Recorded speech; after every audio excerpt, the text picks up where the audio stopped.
My name is Sudhi Selvaraj. I'm the writer of the play We All Live In Bhopal, and I'm a founder of the Renegade Arts and Theatre Society. Oh, you were. I visited Bhopal in 2011, and after my visit, I was deeply moved by all the stories I heard. So these are the individual accounts of survivors, victims, and activists who are still in Bhopal, and they were talking about 30 years of their struggle and all the things that they've gone through. I went back home to just do as much reading as possible, just to educate myself. I didn't originally think that a theatre performance was what it would manifest itself into. But after reading a lot, I heard all these different voices and different stories interacting with each other. And when that happened, I figured the most logical way of communicating this message was theatre, which is my background. And hence this play was born. What is the main objective of this? The main objective of this is, I'm a young person. I wasn't even alive when the tragedy happened. So my goal for this whole performance is to make sure young people get a chance to see this. It's a very important chapter, I think, in Indian history. And as young people, we shouldn't either forget or stay ignorant about these issues. So it's basically trying to educate as many young people about it and to help them engage with these issues. These are very important things that have repercussions even today. As we move on, as young people, majority of our country is still under the age of 35.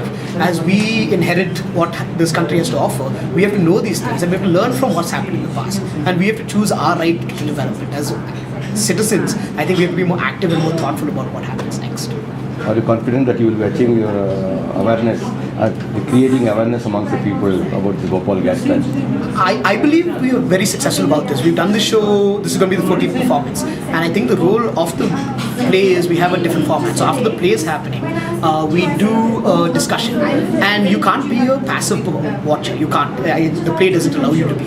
So when you're there, you're fully engaged with what's happening in the performance. You're fully engaged thinking about this entire performance. And then in the discussion, we challenge you to think about this. So we even ask questions in a mediated way, talking about, for example, one question is, what are the type of Bhopals you see even in Bangalore? What are the systemic problems and situations that we will soon see as Bangaloreans? And what can we do maybe to prevent it? So to see that Bangalore doesn't become a headline as a Bangalore tragedy.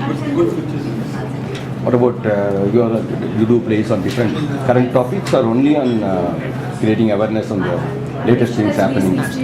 So I'm a member and a founder of the Renegade Arts and Theatre Society, and our goal is basically to contribute to the public discourse. So what is the most prominent things that are happening in society, whether it be Bangalore society, whether it be India or the international community. So we talk about plays, we do plays and we talk about issues that we think people need to talk about. And if theatre is our medium that we believe is the strongest medium to communicate these messages, we believe that theatre is the way to do it. So when we perform things, again, we have these discussions at the end of it. And it's our way of contributing to the public discourse, especially for the majority of our audiences are young people.